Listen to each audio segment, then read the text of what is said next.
If you want to put one in your regular garden with everything else that you've got going there, a little cottage garden, perfectly fine. As long as it gets at least 6 hours of sunlight and can breathe, get some air circulating around the bush, because air is something that keeps the diseases down should they occur. It's best if it's kind of southeastern in the morning. Lovely time to have a rose in your garden is in the morning times like that. Our afternoon west sunlight, very hot. A lot of people put their roses close to the house. Well, if it's close to the house on the west side of your property and you've got a stone wall for part of your house, that rose is going to bake. Give it some air, give it some space.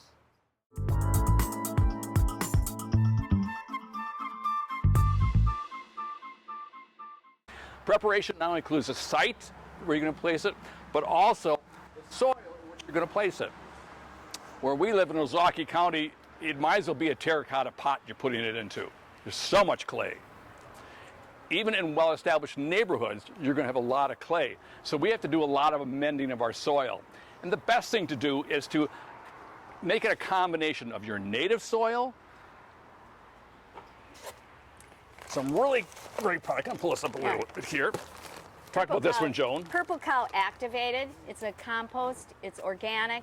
You have to mix it with the mother soil, or whatever you call. I call it the native soil. Native soil. I call it the mother soil. It just helps the soil breathe.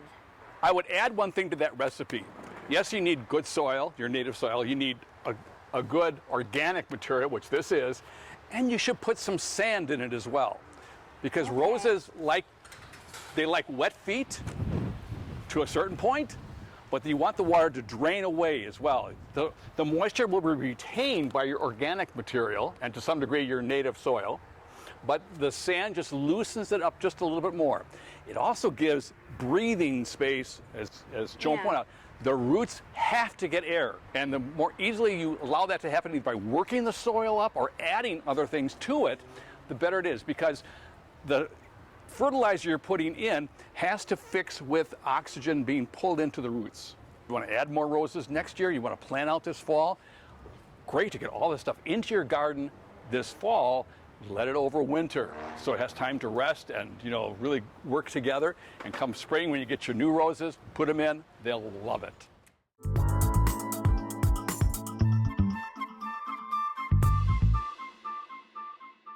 If you've already got established roses, adding sand, can you kind of work it around the sides? Yeah. If this were my rose in my garden and I wanted to amend the soil a bit, either with organic material or with sand, even fertilizer, there's a drip edge of the rose bush.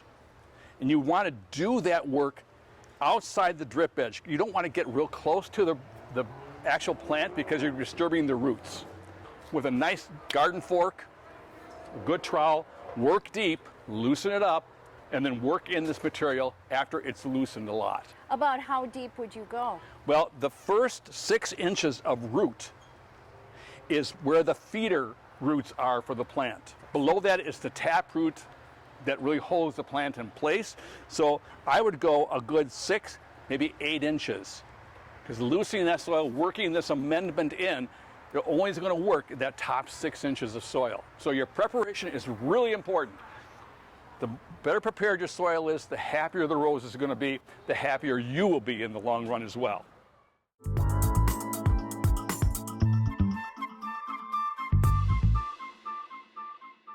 The next thing I want to talk about is purchasing. You come to Blumels. You walk down the line of all of the plants that are available here. How do you choose? What's the first thing that you, as a gardener, look for? More things are coming in to all the garden centers, what's called bud and bloom. So it'll come to them ready to burst out and may already have some blooms on it. First thing you're looking at is what's the bloom look like? Or, I've seen that rose somewhere else. I want that rose. I remember what the name is. Okay, look for that rose if possible. Call Blumels early. Say, do you have this in stock? If not, get it next year. Put it on your order. What is the appearance of the bush like? Is it healthy? Has it got a lot of growth points happening on it? Really terrific things to look for. 97% of the people, when they see a rose for the first time, will do one thing. What is it? smell it. Absolutely right. They will smell it. The breeders are getting better at putting fragrance back into the roses. So you look for the color you like, the size that you like. Read the tag. How big does this thing get? Oh my gosh. It's 12 to 16 inches tall and it's rounded, which means it's going to be about 12 to 16 inches. Oh, I don't have room for that in my garden. Or I want something that's going to climb up my wall of my garage. Look at the back. Oh, it gets up to 12 to 14 feet. That'll do. But notice as well, there are quite a few canes in here that are crisscrossing. It's not a very open center. You again would do some work in there to get rid of that. We'll talk about that in a few minutes. But you hopefully want to try to find a bush where the canes are growing toward the outside of the bush. If it's not doing it itself, you can train it to do it, but it takes some work. So you look for varieties that are going to be hardy for our area and more disease resistant. Now you read through a catalog and it says, oh, it's got great fragrance and it's disease resistant. Well, the reason they're putting those words in there is they want you to buy that rose. Talk to people who may have grown that rose. Come to the people who are here at your garden center. Investigate. Again, you may see a rose in someone's garden. Talk to them about it. How much care do you have to give it? The more information you find out, the better it is. So prepare your soil, purchase the right plants. Yep, go with color. Sometimes, we did it for years. There was one, or actually two varieties that we really loved a lot, and they were just not going to make it consistently through the winter. We consider them annuals. My line is always this: you can walk into your greenhouse and find a geranium in a large pot for how much money? $54.99. What are your roses selling for? $29.99. Oh, I don't always take my geraniums in the wintertime, but if I plant my rose correctly, it'll come back next year. But you can consider them annuals as well if you really need to. If you want something that's really special, oh, I've got to have that one, but it's so tender for this area.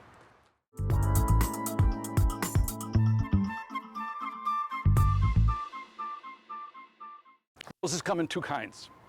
They have own root roses, so that they are hardy on their own roots.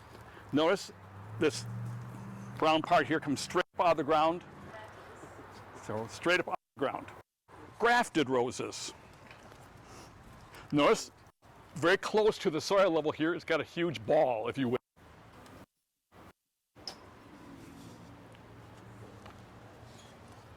What you want to make sure when you get a budded rose with this knob on it, you want to get this knob at least 2 inches below your soil level, because that is your first line of winter protection. That presents a few problems. We got some leaves down here. Well, if leaves are in the way, strip them off. It's a good idea to look at the size, like we said, this one was 12 to 16 inches tall and round. If you're going to plant multiple roses, you want some airspace between them. This might be a little close. As it grows along the year here, they're going to start knocking into each other. I might go so it's, 24 inches on center.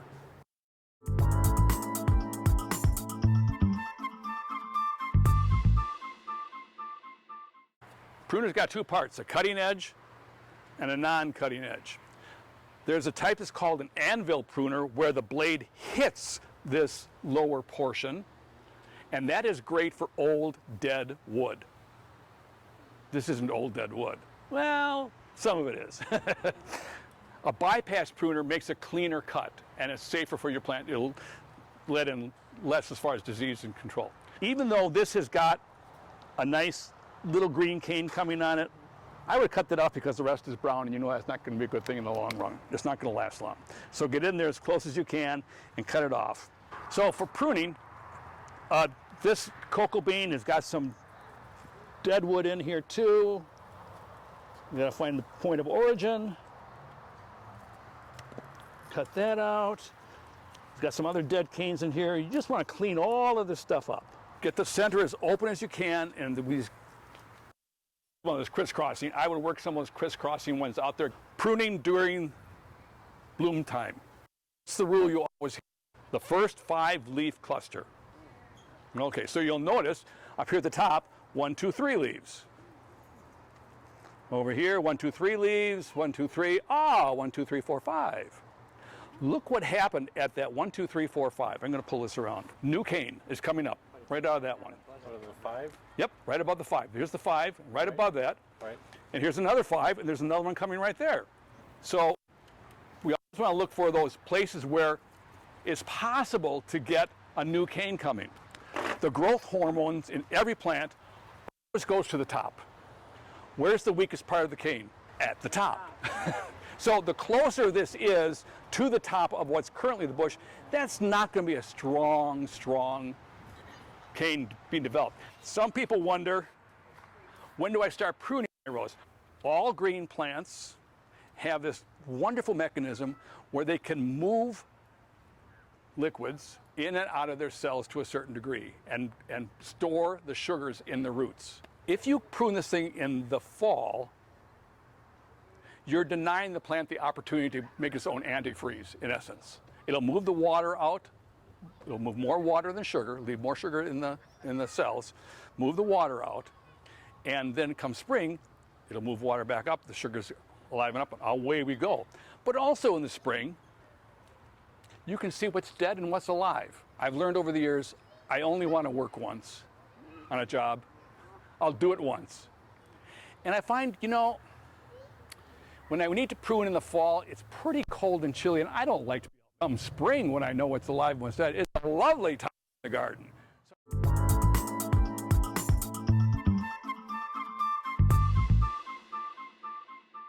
As I said, jumping worms can waste your soil in no time flat if you get them, and there's not much you can do about it that we know of yet. Japanese beetles come in about the 4th of July, traditionally last about 6 weeks. There are sprays on the market that say they take care of the Japanese beetles, but unfortunately they take care of other insects as well. Be judicious what you're doing. If you only got a couple of Japanese beetles, we maybe had a dozen last year. Soapy water, knock them off, they drown, fine. Aphids too. My aphids just appeared in the yard this week. I had a spray. But again, I use a small spray bottle on those when I see the problem. And you'll get to know what the problem is. It first starts with this little white fleck. You have no idea what that white fleck is, but it's up there, and that'll develop into a full-fledged sucking aphid. So you can start seeing those little white flecks on your roses. You can spray then, and you'll start eliminating the problems. Problems also in some diseases. 2 main diseases for roses. Who knows them? I don't know, they get black leaves. Black spot. Okay, black spot. Let's talk about that one first. Black spot is a bottom-up disease, soil-borne, and it takes the right combination of moisture and temperature. And those spores will open up, and it'll start infecting the bush. It's less likely to get an infection in the cane as compared to leaves. There are many more openings on the back of a leaf. Once you start seeing those yellow leaves with black spots on them, it's too late. Because the time between when a bush is infected and when it starts to show the damage, 2 weeks. So we're well behind if you start seeing the problem. If you start seeing the problem, yes, clean it up, then bring a spray in. There are sprays out there that are for a variety of rose diseases at the same time. Read the directions carefully. If you can get away with just, I won't even say a hose end, a spray bottle, it's better. Read the directions. The other problem that roses have is called powdery mildew. Powdery mildew is a top-down disease. Oh, fine, you're gonna get me from both sides. Not fun. Powdery mildew appears on new growth, this nice purple growth, and on buds, and it starts working its way down. It turns everything really gray. Again, it is temperature and humidity related. Once you get the infection, it's hard to stop, but if you can prevent it from an early spray, that's great. Most good rosarians know to alternate products when we use them. Have 2 different products there for black spot or for powdery mildew, because those spores can change so quickly. You want to hit it 2 ways, and usually you spray every 7 to 10 days. So if you hit it, spray 1, then spray number 2, back number 1, alternate those through the season as you need it. Hybridizers are working harder and harder to get things that are more resistant to black spot. There are 7 strains of black spot that appear in the United States.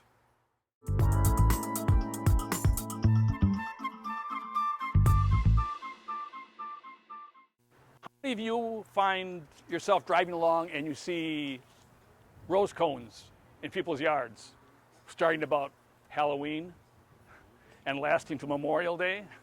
Rose cones can be used. Notice how this pot's got holes on the bottom? Why? Drainage. Okay. Invert that, if you will, for a rose cone. If you put holes along the top edge of a rose cone when you put it on, then the plant can breathe. Interior temperature of a rose cone and exterior. Difference of 30 degrees. It's 32 degrees outside. Bright sunny day. What's the temperature inside? 60 minimum. What are you telling those spores to do? Oh, let's start blooming. Come on, let's infect this plant now before it's too late. With that air circulation, you're minimizing that problem. Can you use rose cones? Sure. So by planting it deep, first line winter protection. Joan, you said, can you mound up some dirt around it? Absolutely. That's your next layer of protection. Leaves, oak leaves. Find somebody with an oak tree. Pack those things in. Make a little wire cage. Pack those oak leaves in there. It'll be green all the way up in springtime. You won't have lost much at all. So there's lots of ways to protect other than rose cones.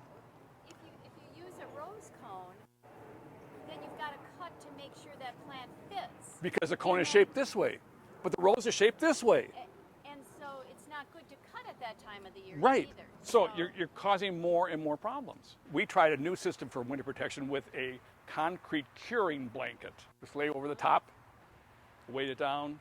We've got peony or tomato cages underneath, hold it up a little bit. And they did rather well. We don't have everything done that way. We have our hardy ones aren't necessarily protected like that. Most people start their winter protection, like I said, around Halloween, way too early. Your point about needing to freeze. This plant is a woody perennial. It needs to freeze as well. It needs to develop that antifreeze, go dormant.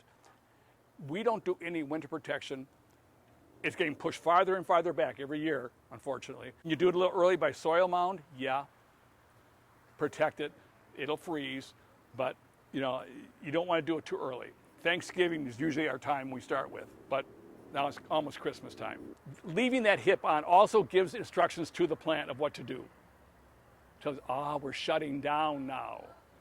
You cut that off and you're telling the plant, you can still grow if the temperatures get nice. So leaving them on is an okay thing. But yeah, good for the birds too. Yes, Maggie.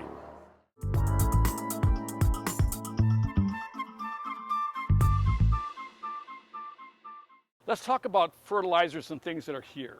Rose and flower care by BioAdvanced, which is a Barr company. Don't you love the fact that your aspirin are also people who make rose food? I was going to kick out of that. It's a 3-in-1. It's a fertilizer, insect control, and disease control. And the way it does this is through systemic action. You sprinkle it around, prescribe the amount, you work it in the soil, water well, and it starts being absorbed by the plant. It does a much better job of fertilizing and disease prevention than it does on insect control. Of each kind of important mineral that it contains. First one is nitrogen. Most of our soil is deficient in nitrogen in this part of Wisconsin. Early in the year, it's got a high number here. And I noticed, we didn't pull it here, but they actually have almost high nitrogen food in there. You want to get them off to a good start when you start seeing leaves? Punch it with a high nitrogen. It's not going to be able to use the other two numbers as well. The middle one is phosphorus. Great for the roots, great for color and bloom. And the last number is potassium, which is just overall health and vigor of the plant. A 464 is, I would say, minimum that you want to put on. In the compost here, it's like a percentage of that. So it's like 0.4, 0.3, point whatever it was. I can't remember exactly. Can you go higher? Sure. Some of our crazy rose friends put on 0.540 when it comes time for showtime because they want big blooms, and that's going to do it for you. I don't care what kind of food you give it. They're hungry. They're hungry for food, and they're hungry for water even more than food. So you can play with these numbers as much as you want. Our native soil is very high in phosphorus already, so you wouldn't want to add too much more. And it's pretty good in potassium too, actually, in most areas of Wisconsin, eastern Wisconsin.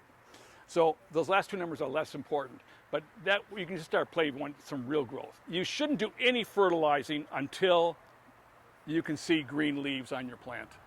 It can't do anything with the fertilizer until then. Use the 3 holidays in the summertime. Memorial Day, feed 1, 4th of July, feed again, Labor Day, feed the 3rd time, and that's it.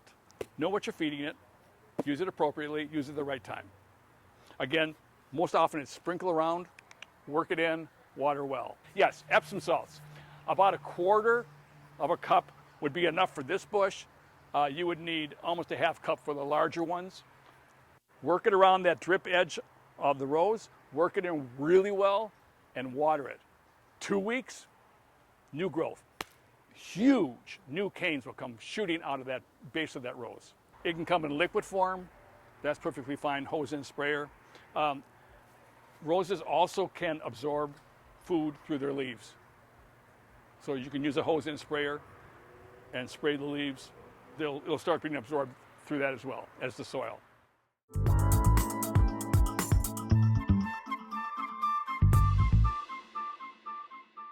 Interesting fun fact, there are no indigenous roses to the southern hemisphere. They only appeared naturally in the northern hemisphere. And most of that was in Azerbaijan, started Iran, that area where roses first, they feel were first. But you can go anywhere in the northern hemisphere. There are roses that are indigenous to the United States. The original roses, 5 petals, usually pink, very simple. And then they're starting to do some natural crosses, and they got a little more complicated. And then human beings got in there like they did with the tulips, and our rose world is crazy. Currently, there are about 25,000 varieties of roses in commerce. There's a narrow window where all the nutrients are available for a rose. pH works from acid to alkaline. The more alkaline, the lower the number, the more acid, the higher the number. So if you get vinegar, that's way over there. And most of your salts push that number up that way in your fertilizers. So that distilled water is a 7, right in the middle. And roses like the 6.3 to 6.8 range. I had, in my blend of soil, 7.8. They would not be happy campers. So we added sulfur, worked it down. I tested again this morning because now with all the rains and the warming temperatures, the sulfur is now starting to act in the soil, and that's bringing the pH down. One section, I'm down to 5.9. Whoa, too much. I gotta work it back up now. It's this balancing act. What's the best time to move rose? Oh, we were gonna talk about that, weren't we? You had a question about what can I do? Getting that lower. Yeah. Best time to do is in fall. Middle to late October. You still got 5-6 weeks for those roots to get reestablished in the ground. Perfectly fine. And when is the best time to cut back your roses? In the Springtime. spring? I know, Oh. but in the spring. I was told when you see forsythias start to bloom, that's the time to cut them back. Yeah, that's fine. Or when you start seeing growth on your rose is the other one. Okay. When you start seeing growth and you can tell where you want to cut to, that's the perfect time to do it. Because the soil temperature has to get to about 50 degrees before the plant will start to grow. A couple of resources, the Greater Milwaukee Rose Society, when we start meeting again, whenever that is, we meet on the 2nd Tuesday of the month. We have people there to answer your rose questions, whatever they may be. You can reach us online as well. The American Rose Society website is full of information as well. That's rose.org. And we're always around to answer questions for you. Come see us at the fair, come on our garden tours. We'll love to talk to you. Come to our National Rose Show. It's free in the evening from 1 to 9, the night of the 11th, 7th floor of the Pfister Hotel. And you'll see roses like you've never seen roses. Thousands of exhibits, thousands. So cool. Thank you all. Happy rose growing.